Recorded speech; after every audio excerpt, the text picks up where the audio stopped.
Also on Fox this morning, securing our borders is a topic that has dominated headlines for months now. According to a Pew Research Study, there are 11.7 million undocumented immigrants living in the U.S. For some, it's no fault of their own because their parents brought them to the U.S. as a child. A recent program through the Obama administration is hoping to delay or avoid deportation for those individuals. I spoke with a Midlands woman who says she fits into this category. Are you scared? I am. I don't know what I'm gonna do, like if I'm gonna go back to my country. This story, all too common for folks like 20-year-old Belinda Diaz, who says she came to America when she was just a kid. She's talking about having to leave South Carolina and returning to Honduras. I'm happy to be here. It won't be the same thing over there. She's one of the many undocumented aliens who could face deportation. But thanks to a program called the Deferred Action for Childhood Arrivals, she's staying put for now.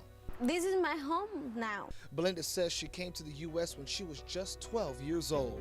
She eventually learned English to the best of her ability and graduated from Lexington High School. I didn't know what I'm gonna do. That was like really difficult to me, learn English, be speaking like this. And I know sometimes like I don't speak really good, but I understand the people.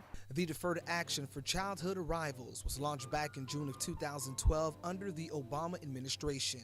It gives those who came to the country illegally as a child the opportunity to be placed in a deferred status for 2 years, meaning it's not likely that you would get deported. During this time, you can apply for a driver's license, work permit, and a social security number. Before the 2 years is over, you can apply for a renewal. There is a list of qualifications that you'll have to meet to get a deferred status. The following are some examples.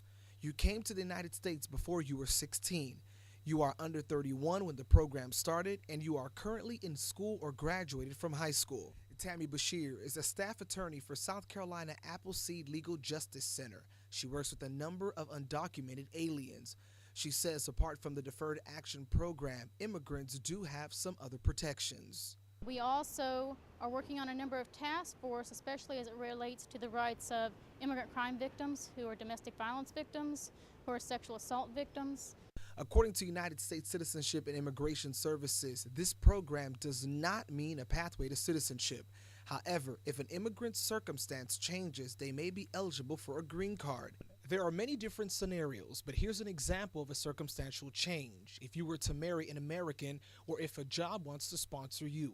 Belinda is hoping things will change for her because once she becomes a permanent resident, she can petition for her brother to come back to America.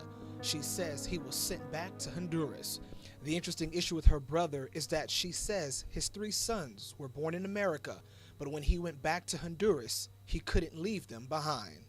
Many people come here because they need help. They need money. For now, Belinda is enjoying her job as an on-air personality at a local radio station. She says she's grateful to have a chance to live in the only country that she'll ever know, America. Well, a pathway to citizenship without having to worry about a deferred status is still in the works with the lawmakers. Just this past summer, some members of Congress known as the Gang of Eight worked on a bill helping to hopefully establish a 13-year pathway to citizenship for millions of undocumented immigrants. Stay with us. More Good Days coming up right after this break.